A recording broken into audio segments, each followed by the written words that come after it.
you for now joining us for our City Council portion of our candidate forum. I'd like to disclose that every candidate was invited, and our two here today are the ones that are joining us. So, like prior, each candidate will have 2 minutes to respond, and I will first like to invite you to introduce yourself.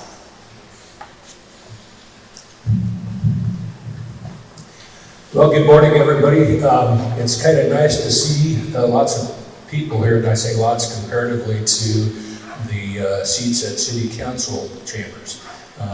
My name is Jerry Stricker. I was born in Scotts Bluff and raised on a farm about 7 miles west of town. And after high school and college at then Nebraska Western College, I moved to Colorado, where I enjoyed a 40-year career in the fire service, the last 30 at the City of Golden, a municipality that was very similar to Scotts Bluff. Most of that time was spent as a fire marshal, but I retired as the fire chief in Golden. And when I decided to retire, I knew that I needed to have some kind of a purpose plan. You know, when you spend 40 years in the fire service, public service or community service, kind of synonymous, becomes a way of life. And so I knew in retirement I wanted to do something that involved community while leveraging the experiences that and training that I received over those 30 years. And so I when I first moved back in the fall of 2022, there happened to be an opening on the Scotts Bluff Planning Commission, and I applied and was appointed to that, and that fit nicely with the 25-ish years of the fire marshal position that I held. Those kind of things, it revolves around development, zoning, planning, all those things.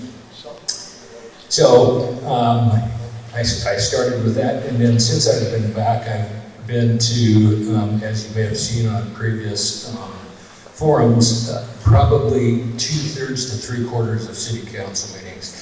During that time, I got the sense that people were hesitant to engage with city council, and I think city council probably was hesitant to seek engagement from people for whatever reason, I don't know. And so for me, that's one of the pretty simple things. I want to have people come to city council meetings or send emails to all of city council, call, or whatever is in your comfort zone, because I want to listen to you, but you have to be willing to tell me. So many people early on when I was talking said, oh, they don't get involved because they just do what they want to do. And I think that culture may have evolved over time, but it's incumbent on both sides. Like I say, I'm willing to listen, but you have to be willing to tell me. And it's even the tough things. I'm not going to always have all of the answers, but the nice thing is I was able to retire early, just a week shy of my 61st birthday. And with public service as a way of life, I had the time, the desire, and the energy to do what it takes to dive in, find the answers, communicate with people, see what they need, find those answers, the best answers. They're not always going to be the right exact fit for everybody, but I'll make decisions based on existing plans, such as the comprehensive plan is the most guiding document, and then data-driven decisions, because that's how we make the best use of our increasingly limited funds. And so that's kind of my background. I also, part of the community, I decided that I needed to continue to give blood. I started here before I moved and had maybe a gallon in Colorado. I got, I think, a 9-gallon pin, and I've been back donating blood since then. And I also volunteer as the safety director for the Old West Balloon Fest. Thank you. Hi, this is my first time, so can you hear me okay? Okay, thank you. I want to thank Empowering Families for hosting this, and the interpreter for being here, and all of you for attending. It's important to be our civic people. And this is just an introduction, right? Okay. So, my name is Cassandra Lauder. I was born and raised in Scotts Bluff. I have 3 boys, 19, 13, 9. So, they kind of keep me busy. My community involvement started early on. Carolyn Escamilla, she was an elementary teacher at Roosevelt for a time, and I attended there all my elementary years, and she held a community cleanup day, and so I took part in that in elementary, and that kind of kicked off my drive to help out and do things, and that's when I learned that my love language is acts of service, so I began getting involved with youth groups and youth sports as my children grew up, been actively involved in their schools, on PTOs. Like Jerry, I volunteered as a firefighter. Obviously, it's not the same as you work there, but I did that for a time until I got pregnant. Recently, I have taken a little bit more of a regional approach to my community involvement, and I've joined Civic Nebraska as a leadership fellowship, and the 6 Regions 1 Nebraska Regional Development Initiative, and we're just trying to focus on how to improve the community and get people involved. That's all. Thank you. Our first question is, what are your top 3 priorities if elected? Well, I think that one of the first priorities, it's happening now, and I'll have to take the opportunity to get this information to you because it's going to be on the ballot, and that's Proposition 1 and Proposition 2.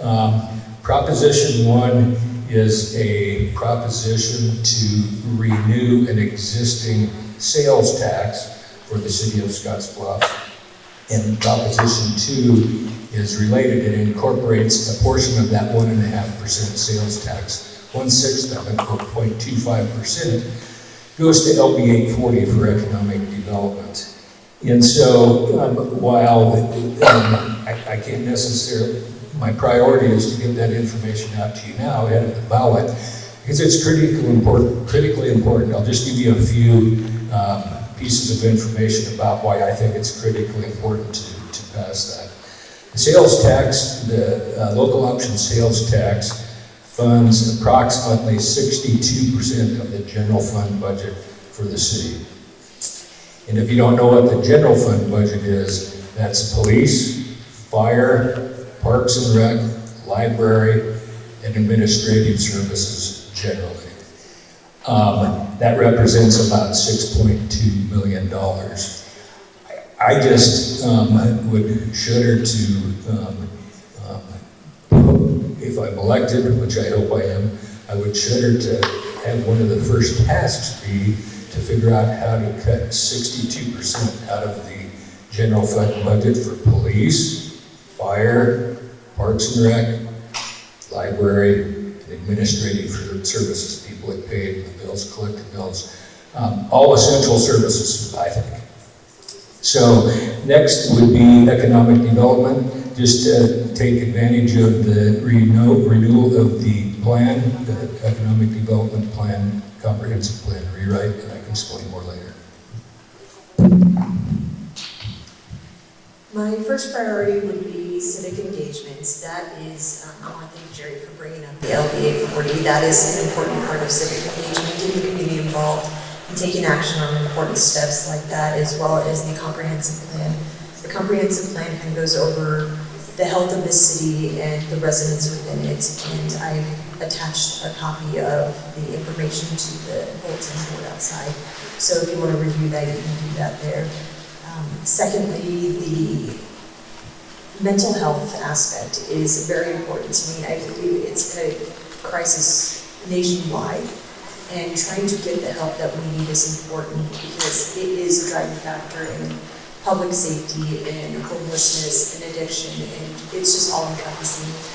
And the third thing would be the landfill. It is currently at its capacity. We are on the last leg of its life, so we need to make a decision on what the future of our sanitation department is going to look like and make sure that decision is made in a financially responsible way. Thank you. The second question, and we'll have you keep the mic, Sandra, is how will you use data and research in making decisions that impact your constituents? I love data. It's kind of what got me to this point.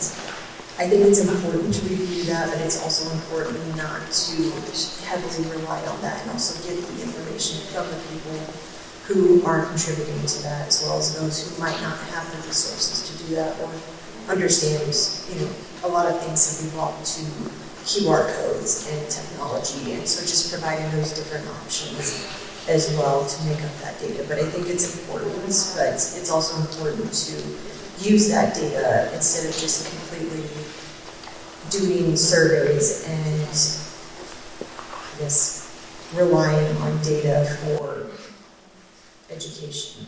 It's important to hear from people. Okay, could you repeat the question one more time? How will you use data and research in making decisions that impact your constituents? I'm sorry, data and what? Data and research.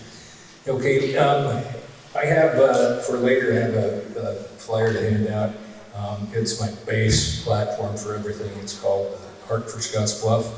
And I hand out, and then some information on Prop 1 and 2. But why I say that is because, as I mentioned in the introduction, funds, tax funding is becoming more difficult and more difficult for all segments of society, most of them.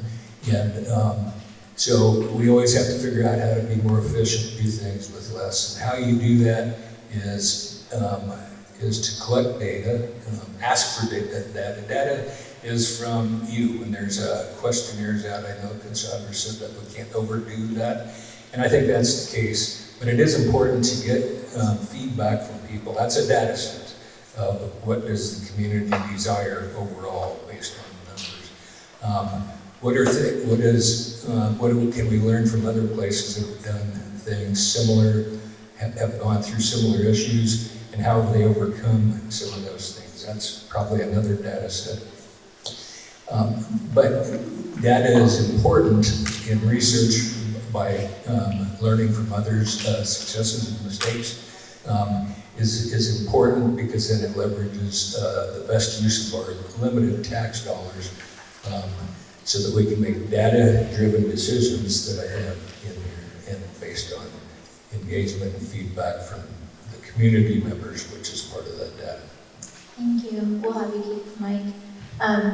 The City of Scottsbluff is currently developing their new comprehensive plan, as y'all mentioned. If elected, how will you ensure the initiatives included in this plan are successfully implemented, and how will that be communicated to our community? Okay, so what is it? How will what be incorporated? If elected, how will you ensure the initiatives included in this plan are successfully implemented, and how will that be communicated to our community? Well, first of all, I would say this was one of the priorities was the opportunity to update the 2016 comprehensive plan. And I think that I learned that the 2016, it's a pretty admirable plan for being done in-house. However, this new plan is going to be done by a firm from Crete, Nebraska, David City, Nebraska. And I think it's going to be more comprehensive, but so one of the first keys is to encourage everybody to participate in that, to help inform council when they make decisions to chart a course of what the city looks like. And so I think that obviously is done by taking the feedback, making long-term plans, and understanding this isn't an overnight process, but keeping the course and the course that was charted to achieve what we want. The current overarching theme is Scotts Bluff, a place of opportunity, and I would expand that to say a place of opportunity by growing and thriving. You know, everybody wants to have a place that they're proud to call home. I think that what some of the things that we need to be in the long term for is workforce housing. When you say affordable workforce housing. Perhaps something as simple as a tiny home pilot project could be considered. I think the infrastructure we have, we need smart growth. If we do not grow the infrastructure and can sustain that and sustain the economy by Scotts Bluff scale retail businesses and have options for people to, I hear a lot by men's and women's dress clothes or dining options. How we do that is by charting the course that we've set. Can you please repeat the question? The City of Scottsbluff is currently developing their new comprehensive plan. If elected, how will you ensure the initiatives included in this plan are successfully implemented, and how will that be communicated to the community? That's an excellent question. Thank you for asking that, because I think it is not something as council that can be done alone. That is where community engagement is emphasized. We need people to come to meetings and to express, here's the documents. This is what you have. You paid for this. You want this, and we told you about it. We need to, take a step back from those surveys and put them into action and make sure that the citizens are engaged. And that's my role as a council member or a future council member. So I would like to encourage everyone to make those necessary steps to help me help you, or help the council help you in those aspects. It can't be done alone. It must be a group effort, and it's just something that we all need to do together.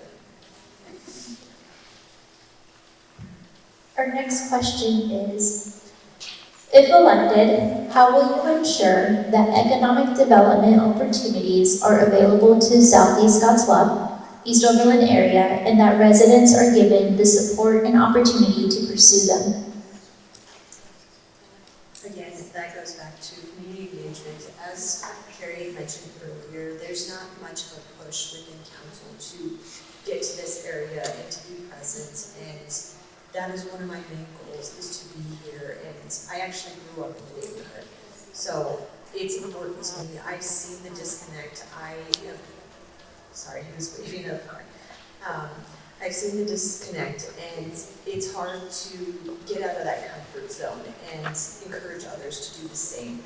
So if I can do it, anyone can, because this is not something that I would normally do, but it is important to me, and getting people involved requires mutual efforts, and that's something that you, as an individual, need to make that decision on how you want to proceed and get that accomplished. Well, I would say that supporting economic development in the southeast area of Scotts Bluff, if I'm elected, I'm not serving a specific district or ward. It's serving the community at large, citywide. There's no wards or districts. And certainly everybody has to have the same opportunity. So I would invite any opportunity to consider economic development in the southeast part of the city. For those that are willing to come forward with plans to do so, and as Cassandra said, it's part of it is a mutual respect and understanding. It's a team effort. We're all in this together.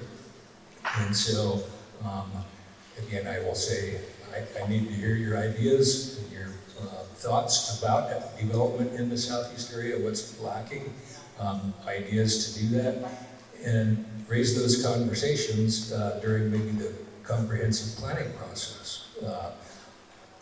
Because I don't know what I don't know, but I'm willing to listen and see where the best answers can be for the good of the whole. Our next question is, before we open it up to questions from the audience, what does inclusive leadership mean to you, and how would you demonstrate inclusive leadership if elected? Whatever's in the background here is because I can't understand some of this stuff, so can you repeat? Yep. What does inclusive leadership mean to you, and how would you demonstrate inclusive leadership if elected? Well, I might sound like a broken record here, but Inclusive leadership means listening to everybody, all perspectives, even though I might not necessarily agree with some or all of things, or other people that I know may not agree with all or some things. You may not agree with all or some of the things that I say or ideas that I have. But I think that inclusive means we share each other's experiences. This is a group thing, kind of like a brainstorming session on steroids for in a community development. And I'll refer to, for example, the comprehensive plan update. Inclusive means inviting everybody, encouraging everybody of all backgrounds, all to share their thoughts and engage in conversation of how we can incorporate those things into the comprehensive plan, so that there is inclusivity for everybody from all parts of the city, all backgrounds, because we're all one city, and we want to be a place of opportunity, as the current comprehensive plan suggests.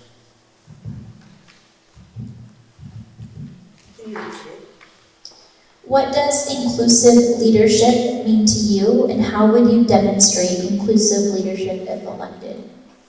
Inclusive leadership means to me that everyone is treated fairly regardless of demographics such as race, sex, gender, financial status, and including the community you grow up in. I do see a lot of, woe is me, and it's hard to move past the burdens that we place on ourselves.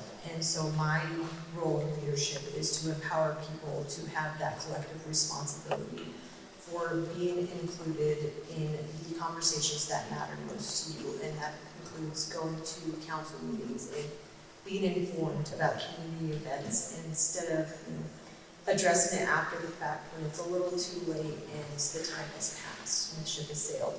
So it involves being proactive about that, making sure that the community is informed, advised. I think there is a little bit of a disconnect with technology. We have the resources now to be able to advise everyone on what things are happening, and the city has their Facebook, but I think a little bit more can be done to include technology and to kind of push the efforts that you want a little bit more engagement on. And so that was kind of what I would focus on, is involving a little bit with the communication efforts. Thank you. I'd now like to open any questions from the audience.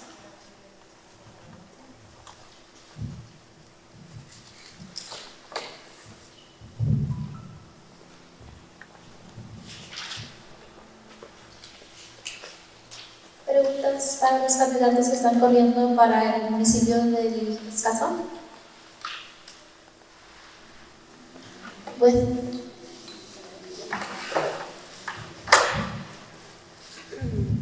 Hello, I'm just curious to know what initiatives would you put into place for housing?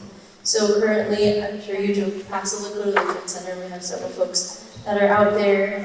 Winter's coming, and we can remove folks, but then where would they go? So long term for housing, for homelessness, but for also affordable housing, what would be some ideas or initiatives you'd like to participate in? Housing is a huge issue, not just locally, but region-wide. You see it in big cities, and it's no question that it's here. We are well aware of it. It's been a huge topic, and I really appreciate you asking about that, because I think as a civic leader, that's something that does need to be addressed. I don't know the solution. I've seen comments online. I don't know how viable the solutions are that have been mentioned, but there is some great ones, like, for example, the hotel that has turned down. That would essentially be a good location for a housing initiatives of some sort, and the city has taken steps to rehab areas like that, so that's a good proactive approach to it. However, I don't know at the local level, how much can be done. I know I've been told previously from, I think it was Kevin who had mentioned that at a local level, it's a little more difficult to help with that area. And there are loopholes, so I would explore those loopholes a little bit further and try and get those civic organizations and everyone partner together to solve that issue, because it's not just one cause and one solution, it's an all-encompassing issue. Yes, thank you for that question as well. Another difficult question. What I would say, I don't know the answers, but I have the time, the desire, and the energy to seek out information, ask questions, and find some potentially viable options. One of the things that I hear a lot through Planning Commission is there's maybe a sense of fear of tiny houses in the community. And I'm not one to, because for me, I'm not in the market for a tiny home, but that doesn't mean that I shouldn't do things that prohibit others that might be interested in tiny homes from pursuing that. So I think that one of the things might be consider maybe some lower cost tiny homes, and I know that probably doesn't necessarily address the homelessness, but maybe we could, and as from my understanding by the state statute, municipalities cannot operate and own homeless shelters. However, I do understand that the community of North Platte, their involvement was providing a site for some other entity to own and operate a transition housing to get people transitioned from maybe homelessness back to a home. Not everybody wants to do that, but it gives maybe that opportunity. And I don't know the details, but as I understand, it might just be a lease of some property that people have done that to. So that's a potential opportunity. And then we just have to recognize that some people choose to do that, to live that way, but that doesn't mean that we don't follow some of the basic health safety standards of the community. Any other questions from the audience?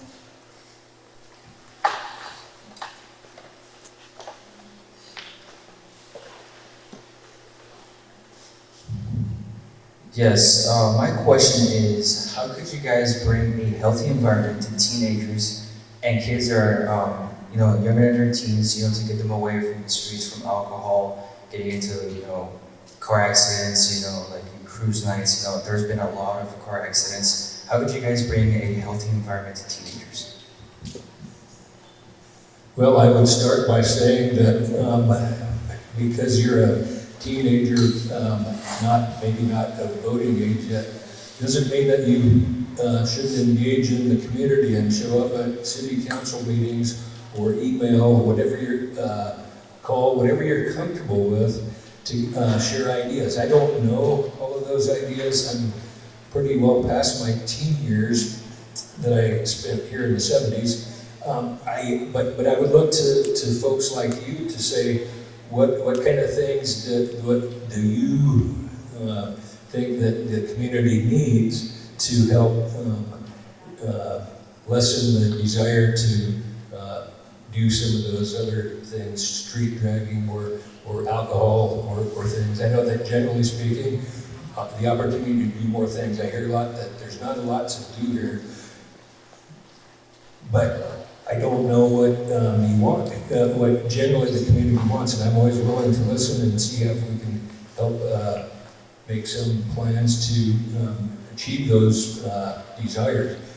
But first we need to hear from you, because I can give input on developing what I think might be good for you, but I'm not the one you collectively, the youth, the teens need to help inform us of what's important to you that'll help you achieve a safer community as you suggest. So I look for feedback from the entire youth community.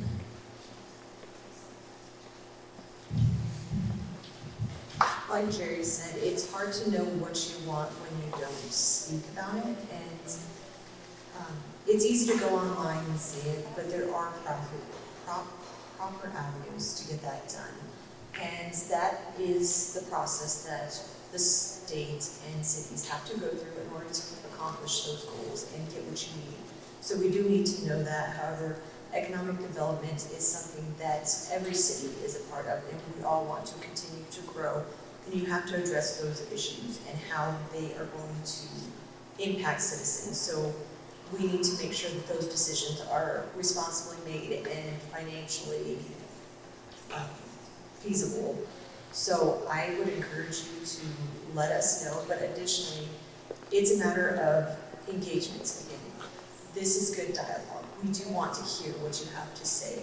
So when you say that there is not resources, I could tell you, well, what about the YMCA? What about this? And that's where the dialogue needs to come in. What do you want to see more of? We had the initiative for aquatics on the ballot last time, and that was voted down. So we've determined that's not something that's needed. However, it's still something that continues to get brought up. So it's hard to weed past, what's wanted and what's not with all the criticism, because the criticism is what we see first, but we don't see the results. And so we need to have that open dialogue and be able to communicate and establish clear goals and objectives. And that kind of goes back to the comp plan, where if you answer those questions and tell us, what do we need more of, what are your priorities, that helps us and guides us in finding solutions to that. Thank you. Any other questions? Not seeing any, I'd like to welcome y'all to any final remarks. Well, again, I want to thank everyone for being here today. It's really important that you do your part and get out and vote. Whether that's for me or not, that's not my place to tell you. I do encourage you to get to know the other candidates, whatever you can find, and make an educated decision based on your goals and values. That's what's important to me. It's not so much a mandatory thing, but it's an obligation in my eyes to do your part and to contribute to society. Voter turnout in the primary election was 14%, so when voter turnout is that low, it's really important to make sure you make wise decisions and you are thorough about who you want to represent you as an individual and who can achieve the things that you would like. So thank you for being here. Well, I too would like to thank Val, the interpreter of Empowering Families, and for all of you that came to listen, because that is part of my idea of community engagement. This is a small example of it. It's not in the city council chambers, but it's an area where maybe you're more comfortable. I would encourage you to, again, consider attending a council meeting, try to emphasize. Maybe it's something that is a little bit comfortable once you get there. I know that if I'm elected, I will do everything I can to make it feel welcome and welcoming to hear your conversations. I don't think that may have necessarily always been the case, again, as I alluded in my opening.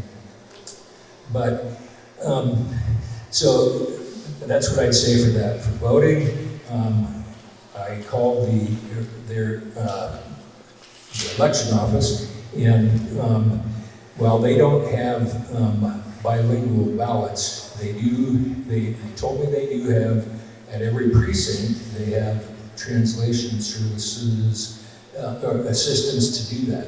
And if that is not the case, which Val may be indicating, I'm not sure.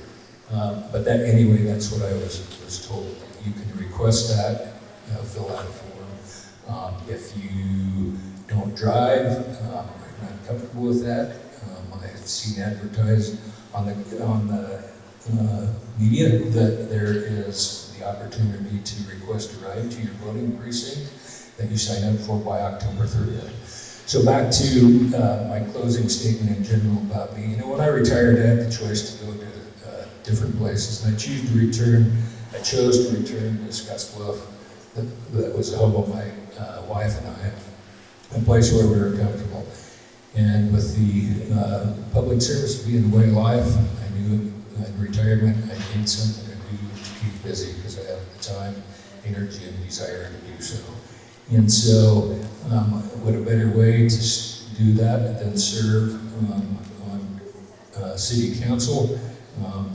It gives me purpose, and it leverages the experience I had in my career as a fire service representative, not only to my city as a department head, but in the state legislature as well. So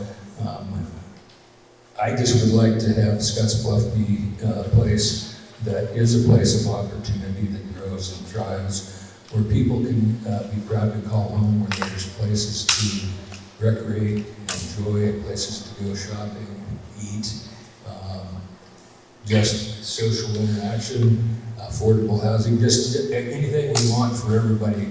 I know that it's a daunting challenge, but if we don't try or make a plan, we don't plan to help achieve that for the long term, we'll get nowhere. You know, they say, if you don't know where you're going, any old road will get you there. And so that's where I think that the comprehensive plan is, we're at a critical juncture with that. And of course, Proposition 1 and 2 to help foster that stuff through the funding. The one thing I will say, remind folks about Proposition 1, I'm kind of jumping around a little bit. I want to get this information out. I talked about the 62% of the general fund budget that funds the essential public safety services. I would also point out that Scotts Bluff is uniquely situated in the Panhandle in eastern Nebraska is the kind of the retail hub of the area.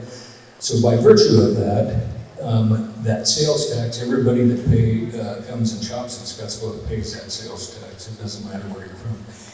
And it's based on the data from the financial reports, approximately 50% of the sales tax revenue that funds those essential services comes from shoppers outside of the city. So that represents about $3.1 million.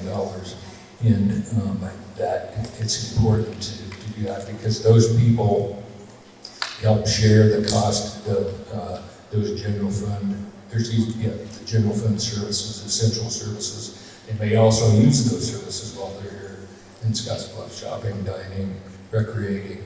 So I think that from the broader perspective, I wanted to make that plug and then participation in the community comprehensive plan. And the last one was in 2016. So the opportunities don't come along very often.